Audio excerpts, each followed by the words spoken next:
Rritja e fluksit të qarkullimit pas shembjes së segmentit rrugës kombëtare në zonën e arave të Gurës në dragostunj të Librashtit ka detyruar institucionet të forcojnë masat e sigurisë rrugore.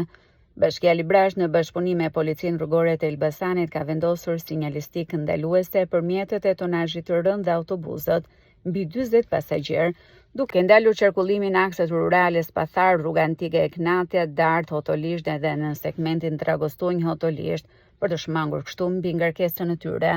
Monitorimi në terren po kryhet 24 orë nga Policia e Shtetit dhe Policia Bashkiake, ndërsa Autoriteti Rrugor Shqiptar ka shtuar sinjalistikën orientuese në aksin alternativ Elbasan-Gramsh-Moglic-Lozhan-Maliq, ndërkohë segmenti i dëmtuar në arret e Gurës është bllokuar plotësisht në një perimetër mbi 3 kilometra për të garantuar sigurinë dhe devijimin e punimeve.